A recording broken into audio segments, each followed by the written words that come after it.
Et bon, Destination bruxelloise. Donc nous, on est là pour vous inspirer quand vous avez envie de partir à Bruxelles. On fait des conseils personnalisés et bien sûr, vous pouvez passer par Royer Voyage suite à tout ce que je vais vous présenter maintenant. Donc, Bruxelles, au temps de la Covid-19, on est en plein dedans. On a lancé le Brussels Health and Safety Label à la sortie du premier confinement, donc avec le partenaire Socotec. Il y avait plus de 60 partenaires qui étaient labellisés au début et on en est à plus de 250 maintenant. Et vous pouvez le retrouver donc dans les lieux culturels, les visites guidées et l'Oreca. Donc l'Oreca, c'est l'hôtel, restaurant, café. Alors pourquoi Bruxelles? Déjà, la Belgique est un petit pays avec 3 régions. Donc là, je vais vous faire un petit rappel géographique. En jaune, vous avez la région de la Flandre.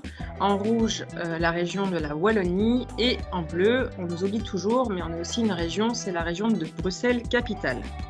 Avec les beaux ambassadeurs, donc les Schtroumpfs, qui sont belges. Alors, on a 3 langues officielles en Belgique. Est-ce que vous connaissez les 3 langues officielles de la Belgique? Je vous écoute. français, flamand et, Et et Le wallon. le wallon, c'est un peu comme le breton. C'est bien un dialecte, mais c'est pas une langue officielle. l'allemand. Exactement. Alors en jaune, vous avez donc en Flandre, on parle le néerlandais, donc le flamand.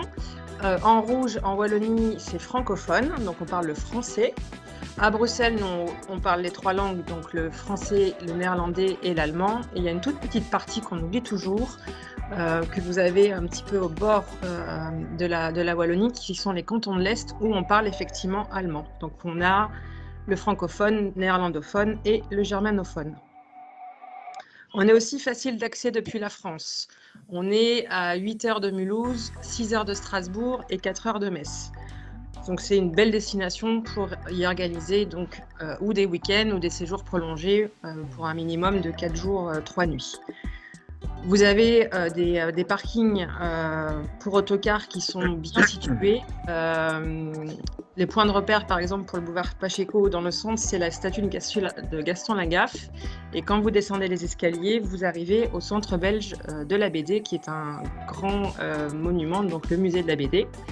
Et aussi rue du Cal, en face du Palais Royal, où travaille notre roi.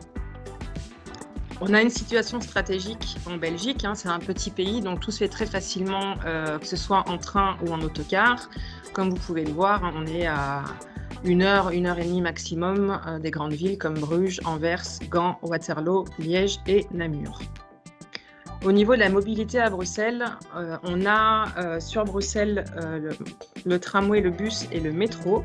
La particularité de la région de Bruxelles-Capitale, c'est qu'on a beaucoup plus de tramways et de bus que de métro, puisque les tramways n'ont jamais été enterrés comme dans les villes françaises. Les tramways ont toujours circulé, donc on a beaucoup plus de tramways. Et au niveau des métros, comme vous pouvez le voir, il y a 2 lignes à chaque fois doublées. C'est pour éviter d'avoir trop de trafic dans le métro. Et c'est assez pratique et tout se fait très facilement. Donc c'est une petite capitale à taille humaine. Tout se fait très facilement à pied ou avec les transports. On est aussi une destination multiculturelle. On a plus de 100 langues parlées à Bruxelles, plus de 183 nationalités, ce qui en fait la 2e capitale la plus cosmopolite au monde. Au niveau des logements, on a aussi plus de 200 hôtels avec des auberges de jeunesse, avec plus de 21 000 chambres. On a 2000 restaurants et bars et 18 restaurants étoilés également à Bruxelles et un secteur de la nuit assez dynamique.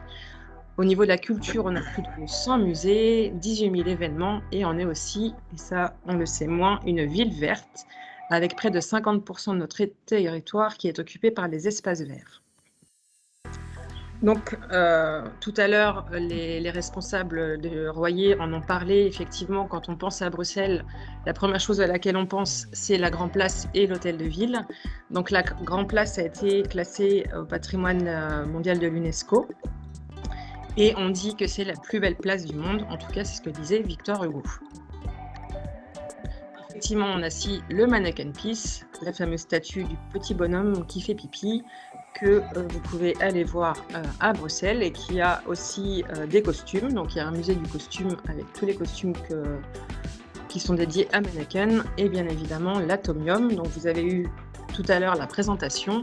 L'Atomium, c'est un atome de fer grossi en milliards de fois qui était conçu pour l'Expo universelle de 58, qui a été rénové en 2006. Donc il y a 9 sphères et dans la boule supérieure où vous avez le drapeau, vous avez un restaurant avec un magnifique point de vue sur tout Bruxelles. Ici, vous avez l'intérieur. Donc vous aviez à l'époque l'ascenseur le plus rapide de l'Expo 58. Qui est assez surprenant, et vous avez ici l'intérieur donc qui est plutôt rétro-futuriste et très design. On est aussi connu pour les galeries royales Saint-Hubert. Les galeries royales Saint-Hubert, ce sont des passages couverts, ce sont les plus anciennes d'Europe. Il y a 3 galeries, la galerie du roi, de la reine et des princes, et vous ne voyez pas le bout puisque les galeries ont été conçues de manière à pouvoir les découvrir au fur et à mesure. Alors, là, je vais vous faire participer. Quand on parle de Bruxelles, en tant que touriste, à quoi on pense en premier? Quand vous pensez à Bruxelles, qu'est-ce que vous avez envie de voir? Qu'est-ce que vous voyez à Bruxelles tout de suite en y pensant? Dites-moi tout, je vous écoute.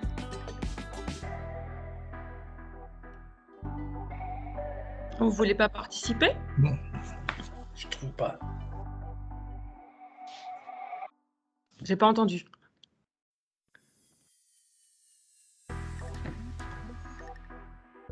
Bon, on va passer vite alors, si personne ne veut participer.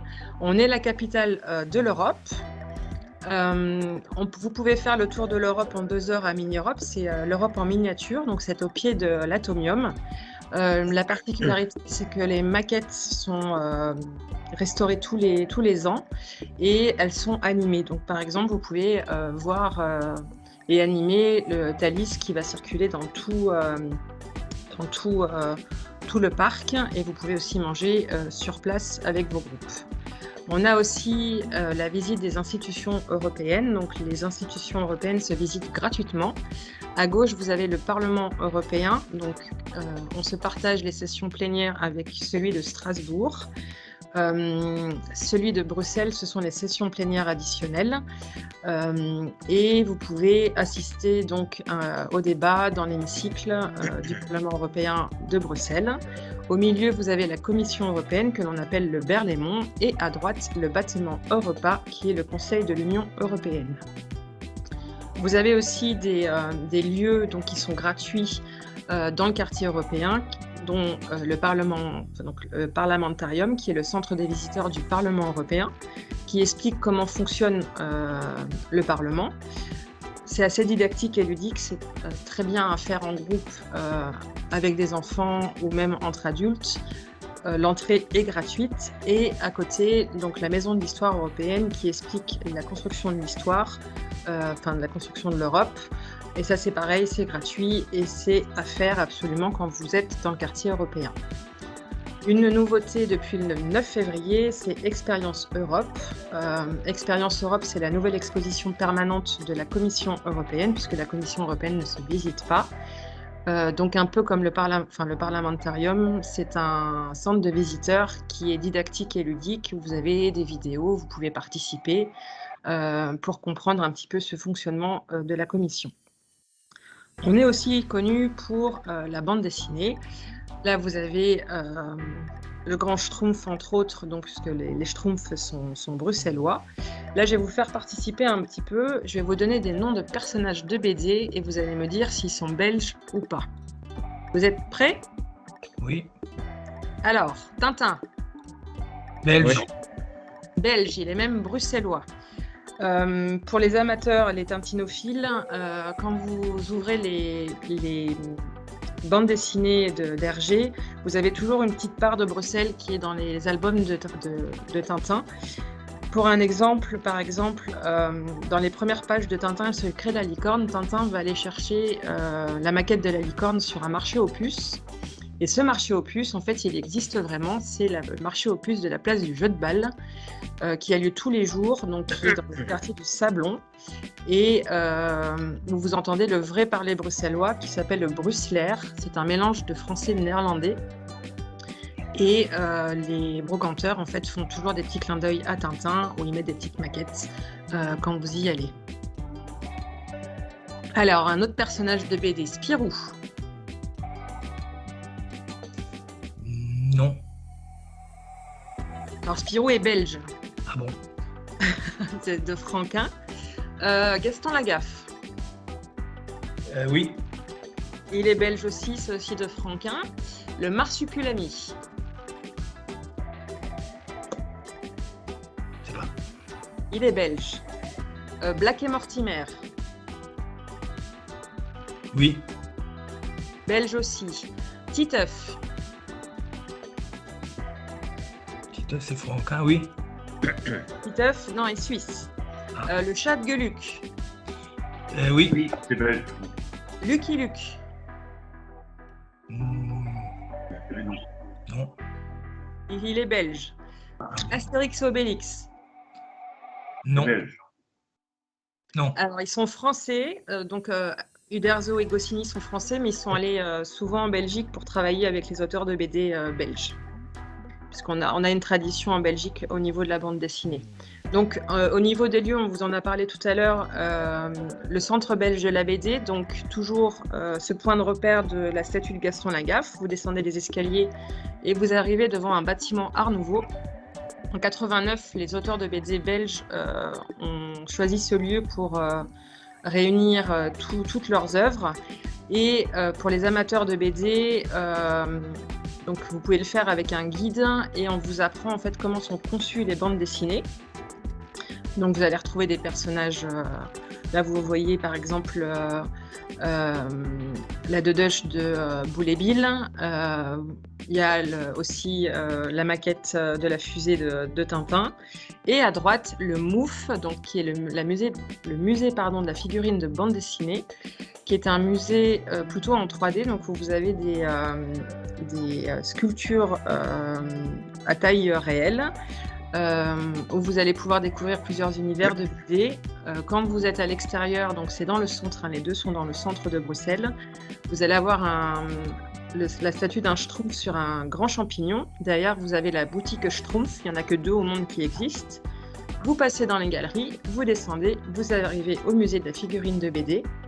Et vous avez, par exemple, quand vous rentrez dans le village des Schtroumpfs, la petite musique des Schtroumpfs. Donc ça, c'est génial à faire avec des enfants ou pour les adultes un petit peu plus grands qui sont amateurs de bande dessinée. Les deux sont complémentaires et sont très bien pour les amateurs de BD.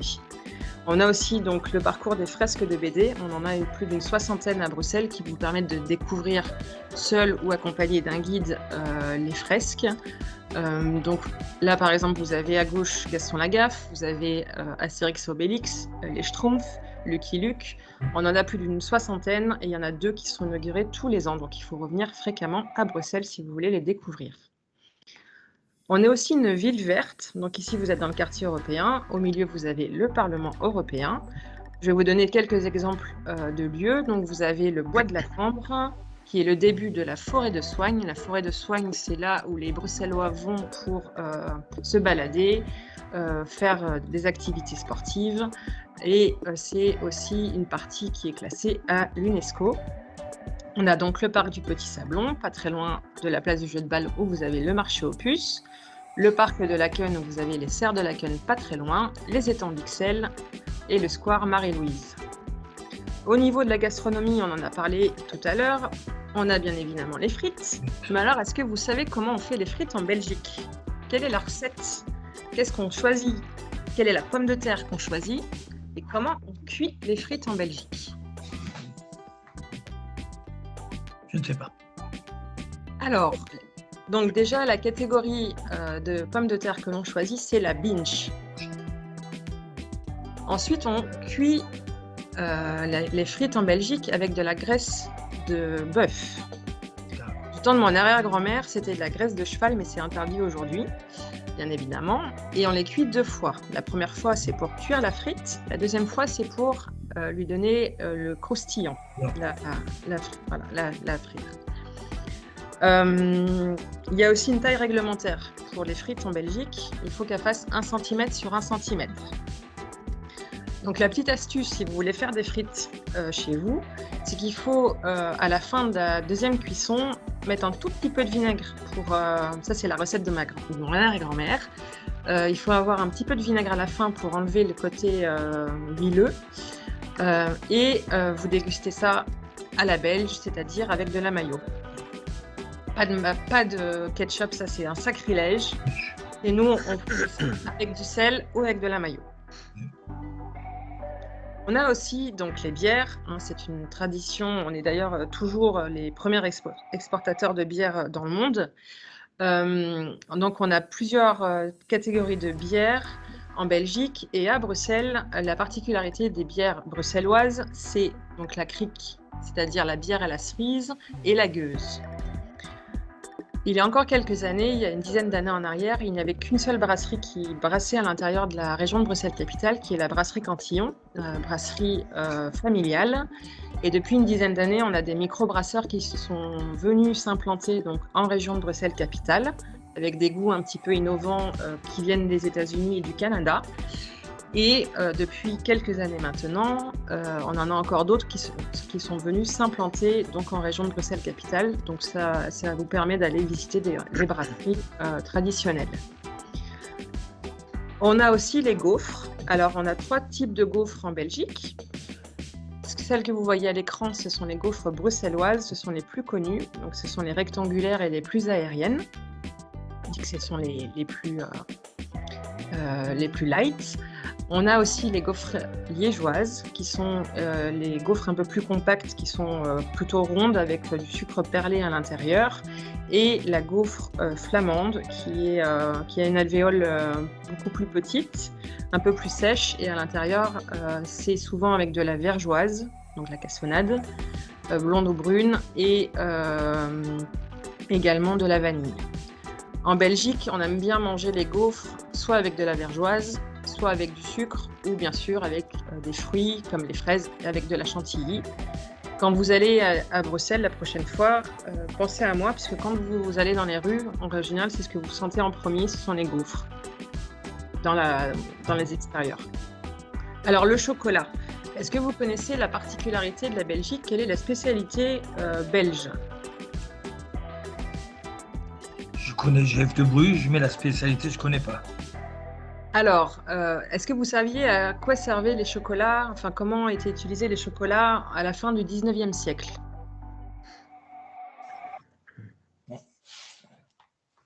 Alors, le chocolat était utilisé dans les pharmacies. En fait, on enrobait les chocolats, les médicaments de chocolat. Et à Bruxelles, on a un pharmacien qui s'appelle Jean Neuhaus, qui en 1912 s'est dit « Mais qu'est-ce que je vais faire des restants de chocolat ? Je vais faire un chocolat fourré. Je vais fourrer le chocolat avec de la noisette, des amandes et autres, et je vais appeler ça la praline. » Et donc la praline, c'est une spécialité belge, à pas confondre avec la praline que vous avez en France. Donc quand vous allez voir les chocolatiers, vous leur demandez une praline. Et on doit à la même famille la création des ballotins. Ce sont les petites boîtes en carton qui permettent au chocolat de ne pas s'entrechoquer, puisqu'à l'époque, on mangeait du chocolat dans des cornets de papier journal. C'était pas très pratique quand il faisait chaud ou on en avait plein les doigts. Donc, c'est à la même famille qu'on doit ceci et ils seront assez sympas. Ils n'ont pas déposé de brevet pour que tous les chocolatiers puissent l'utiliser dans le monde. On est sympa en Belgique, hein? Oui. Ensuite, vous avez la possibilité de faire aussi des ateliers. Alors, vous pouvez apprendre à faire des gaufres, vous pouvez apprendre à faire du chocolat, donc des mendiants, des truffes. On a des super chocolatiers qui sont assez dynamiques pour vous apprendre tout ceci. Et vous avez aussi la possibilité de faire des dégustations de bière et des visites de brasserie. Et on a même, parce que c'est belge, des accords bière et chocolat, où les brasseurs et les chocolatiers travaillent ensemble pour trouver le meilleur accord avec un chocolat qui va être créé spécialement et une bière également. On a aussi des événements incontournables toute l'année. On a les serres royales de Laeken. Alors les serres royales de Laeken, ce sont les serres qui sont situées sur le domaine royal où habite notre roi, donc au château de Laeken qui ne se visite pas. Mais les serres sont ouvertes tous les ans, 3 semaines dans l'année, toujours de mi-avril à début mai. Et vous avez donc un itinéraire, un parcours qui vous mène tantôt à l'intérieur des serres, parce qu'il y en a plusieurs, et tantôt à l'extérieur dans le parc. Par temps clair, vous pouvez même voir l'atomium, la tour japonaise et le pavillon chinois. À droite, vous avez la serre principale, vous avez des palmiers, et les jardiniers du roi ont mis aussi en place une fleur qui a les couleurs de la Belgique, du drapeau de la Belgique, noir, jaune et rouge. Donc si vous êtes amateur d'art et amateur de fleurs, c'est une visite incontournable quand les serres sont ouvertes. On a aussi, alors ça c'est plutôt patrimoine historique, ce que l'on appelle l'Ommegang. Alors l'Ommegang, c'est une reconstitution historique de l'entrée de Charles Quint dans Bruxelles pour présenter son fils, le futur roi d'Espagne. Alors pourquoi Bruxelles? Puisqu'en fait Charles Quint avait son palais à Bruxelles, que vous pouvez encore visiter, donc qui est le palais du Coudenberg en souterrain, donc ce sont des vestiges. Et le Mogang a été classé au patrimoine immatériel de l'UNESCO en 2019. La particularité, c'est qu'il y a 1400 figurants et qui ne font pas de répétition. Donc c'est l'occasion de voir toute la période Renaissance. On a aussi le village Renaissance à côté où vous avez les tirs à l'arbalète. Donc ça c'est fin juin, début juillet. Et il y a un spectacle sur la Grand Place où vous allez avoir, là c'est ce que vous avez à l'écran, les lanceurs de drapeaux. Vous allez voir aussi des gilles, les lanceurs d'orange, puisque c'est à cette période-là que sont nés les carnavals. Donc à la période Renaissance, vous allez avoir aussi un spectacle lyrique et vous avez aussi ce que l'on appelle le héros, donc héros AULT à la fin, c'est celui qui narre l'histoire. Et parmi les héros français, on a entre autres Stéphane Bern qui l'a fait 2 fois, on a Castaldi, on a Diefenthal, on a Schmitt. Donc si vous aimez le patrimoine historique, c'est un incontournable à faire.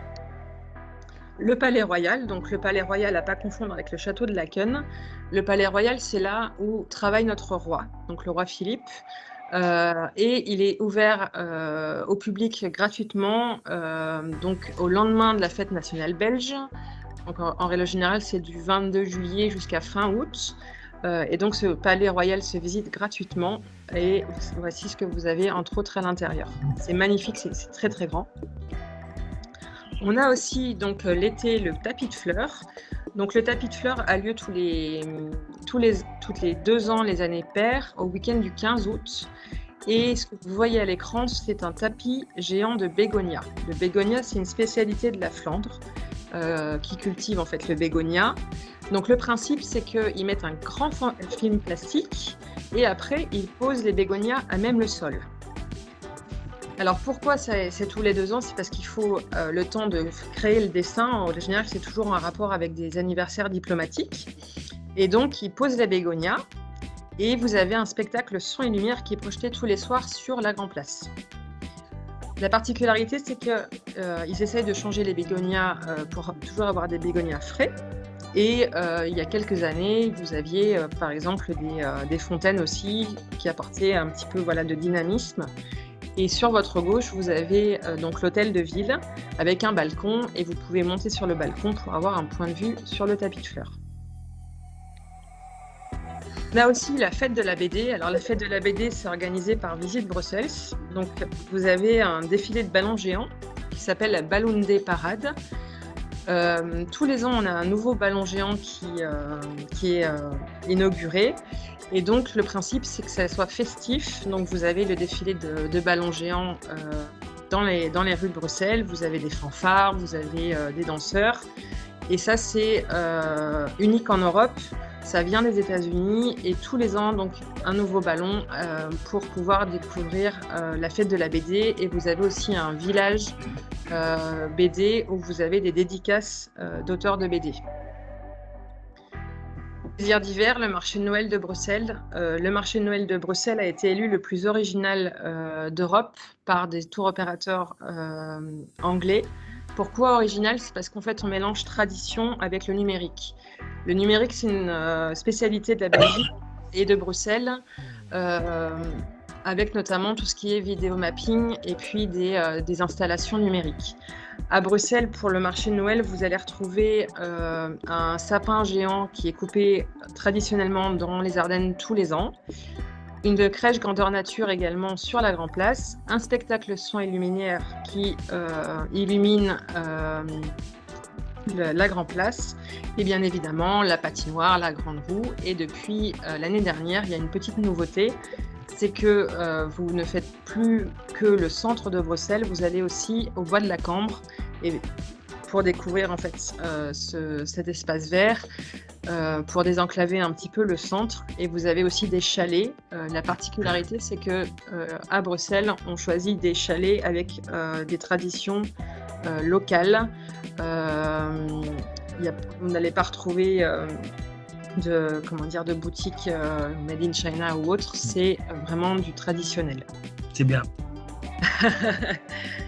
Et ils sélectionnent scrupuleusement. Et vous en avez sur 3 km à peu près. Pour en revenir à peu près au niveau des mois, au mois de mars, on n'en a pas parlé, mais vous avez le Banat Festival, qui est le Bruxelles Art Nouveau et Art Déco Festival. En avril-mai, donc les céréales de Laken, c'est toujours de mi-avril à début mai. Le Megang sur 2 dates, donc fin juin et début juillet. En août, le tapis de fleurs. En septembre, la fête de la BD. En septembre, vous avez aussi le week-end de la bière belge, qui est organisé par la Fédération des brasseurs belges, qui est sur la Grand Place. Et en novembre, puisqu'on a déjà les dates, le marché de Noël de Bruxelles. Si vous souhaitez avoir plus d'informations, on a aussi un site internet qui est dédié pour vous donner des idées de thématiques à faire à Bruxelles, qui est le Sales Guide, où vous allez pouvoir retrouver d'autres choses dont je n'ai pas parlé, mais on a aussi le surréalisme avec Magritte, on a l'art nouveau, l'art déco et plein d'autres choses.